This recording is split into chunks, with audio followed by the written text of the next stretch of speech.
Shalom, selamat pagi. Salam damai sejahtera dalam nama Tuhan Yesus. Bapak, Ibu, dan saudara sekalian, renungan persekutuan hari ini, jam doa kami beri judul Persekutuan Semakin Kuat, diambil dari Ibrani 10, 24-25. Bunyinya seperti ini. Dan marilah kita saling memperhatikan, supaya kita saling mendorong dalam kasih dan dalam pekerjaan baik. Janganlah kita menjauhkan diri dari pertemuan-pertemuan ibadah kita, seperti dibiasakan oleh beberapa orang. Tetapi marilah kita saling menasihati dan semakin giat melakukannya menjelang hari Tuhan yang mendekat. Bapak, Ibu, saudara sekalian, seperti kita ketahui bersama bahwa tugas gereja salah satunya adalah mengemban tugas dalam hal diakonia, koikonia, dan lain sebagainya. Dalam hal ini kita juga bisa menambahkan ada pemuritan, penyembahan, penginjilan. Tidak tertutup kemungkinan sebagai orang percaya kita pasti percaya akan hal ini. Renungan pada pagi hari ini hanya akan difokuskan pada koikonia atau persekutuan.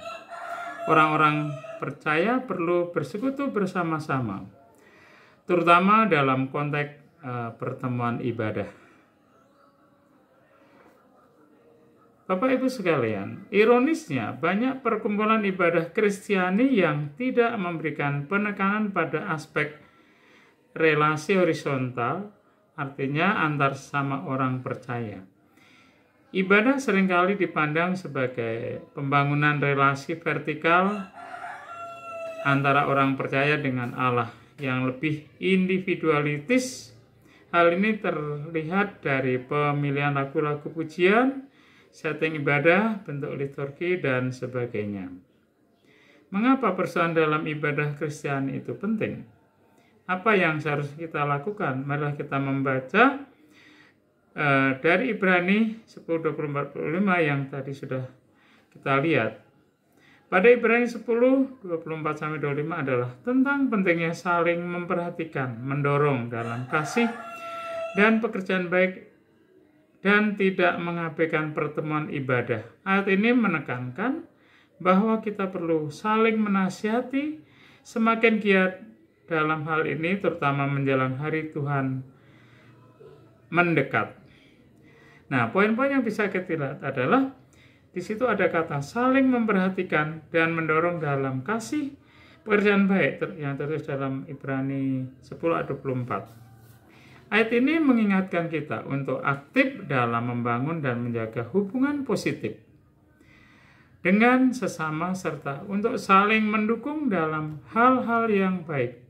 Ini berarti kita harus peduli dengan kebutuhan rohani dan emosional orang lain dan memberikan dukungan dalam pertumbuhan keimanannya. Juga dalam Ibrani 10:25 tidak mengabaikan pertemuan ibadah. Ayat ini mengingatkan kita tentang pentingnya tetap berkumpul untuk beribadah bersama, karena di sana kita mendapatkan kekuatan dan dukungan rohani untuk menghadapi tantangan hidup. Kita tidak boleh menjauhkan diri dari pertemuan-pertemuan ibadah. Berarti atau seperti yang dibiasakan oleh beberapa orang. Hal ini bisa terjadi untuk tidak beribadah dengan berbagai alasan. Di antaranya ada yang sibuk bekerja, ada yang karena mengikuti kegiatan-kegiatan arus duniawi seperti berolahraga, mengikuti Car Free Day, seperti di kota Depok ini pada hari-hari tertentu, pada hari Minggu, mulai Mei sudah diadakan kegiatan Car Free Day yang di sini menggoda bagi umat Allah untuk tidak melakukan ibadah. Namun bagaimanapun juga ibadah tetap diperlukan. Dan juga dalam ayat 25 ada kata saling menasihati dan juga semakin giat dalam melakukannya kegiatan ini.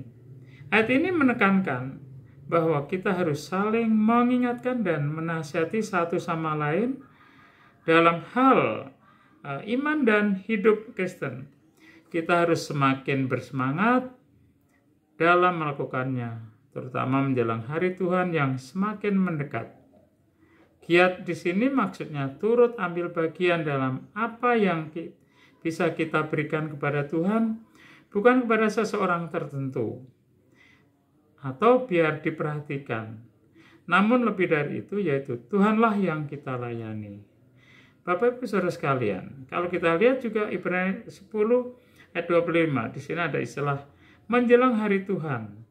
Ayat ini juga mengingatkan kepada kita bahwa kita harus semakin rajin dalam pertemuan ibadah dan saling menasihati karena hari Tuhan semakin dekat.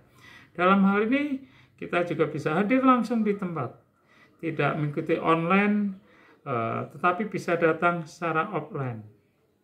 Bapak Ibu Saudara sekalian, di sini kita harus semakin rajin dalam pertemuan ibadah dan saling menasihati karena hari Tuhan semakin dekat. Ini juga hal ini mengingatkan kita untuk tetap waspada dan siap dalam menghadapi tantangan dan kedatangan Tuhan tersebut. Nah, Bapak Ibu Saudara sekalian, dalam Ibrani 10 ayat 24 dan 25 ini juga mengajarkan kita untuk tidak hanya fokus pada ibadah pribadi, tetapi juga untuk aktif dalam membangun komunitas Kristen. Artinya ada kebersamaan, ada kegiatan bareng-bareng yang dilakukan dalam kehidupan rohani. Tetapi juga untuk aktif dalam membangun komunitas tadi, seperti ada persekutuan dan saling mendukung dalam pertumbuhan iman bersama. Contohnya dalam kegiatan kelompok pembinaan warga, perwilayah masing-masing. Di sini kita pastinya bisa pun tumbuh bersama dalam aktivitas memfokuskan, mengaplikasikannya, menerapkan firman Tuhan sehingga akan menjadi firman yang bisa hidup dan dilaksanakan dengan baik. Yaitu umpamanya kita sebagai jemaat baptis ada kelompok pembinaan warga Matius, wilayah Markus, wilayah Lukas, dan wilayah Yohanes. Jadi masing-masing silakan saudara untuk ambil bagian, dan juga tentunya ada banyak lagi, bukan hanya itu saja.